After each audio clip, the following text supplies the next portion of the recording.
Hello, so today we will be going over 5 different areas on the body to do goniometry measurements.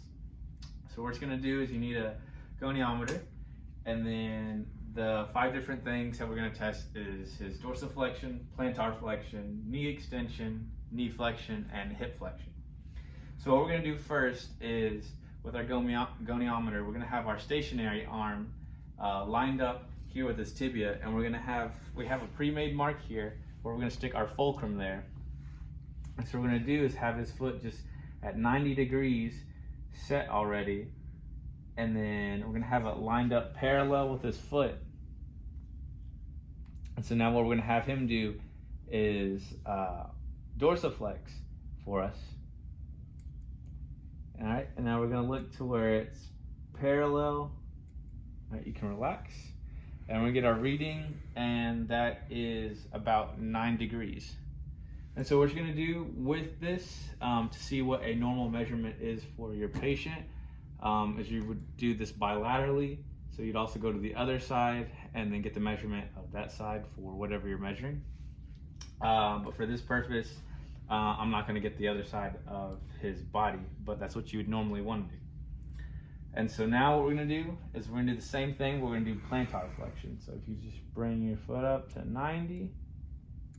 All right, and now just press down on the gas. So we're going to do the same thing again and go down to where it is parallel with his foot. So with that, I got 55.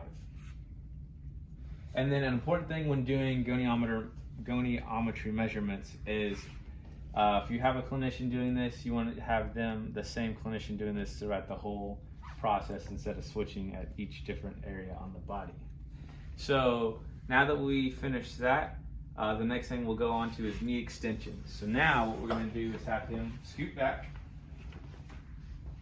We're going to grab something to prop up his legs. And so what we're going for is trying to have his legs just straight as possible right now. And so what we're going to do with our goniometer is we're going to have this set at 0 degrees or 180. And so what we're going to do now is, I'll just get this back more. We're going to have the fulcrum right here in the middle of his leg, bisecting his upper leg and lower leg. And now we're going to have him extend his leg. And so what that is just having him push down his leg actively instead of passively. So with this, I got 5 degrees. So the next thing we're going to do is knee flexion. So we're going to have him here set at, we know exactly what 0 is. So now what we do is from here, start to flex your leg. Oh, I have that wrong leg. Start to flex your leg. All right, and then what he can do now is he place his foot down so he doesn't have to hold it in there. So what we got was 125 for knee flexion. All right, last thing we're gonna do is hip flexion. So we already know what 90 is, so we don't have to have him start out with a straight leg. So we're gonna set it here to 90 degrees. And now what we're going to have him do, or first we're going to find his greater trochanter, which is right there. And so now we're going to have him bring his knee to his chest actively.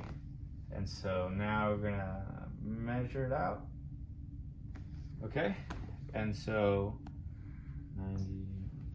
So we got 115 with knee flexion. So yeah, that is the different ways to do a goniometer measurement on a patient. Thank you.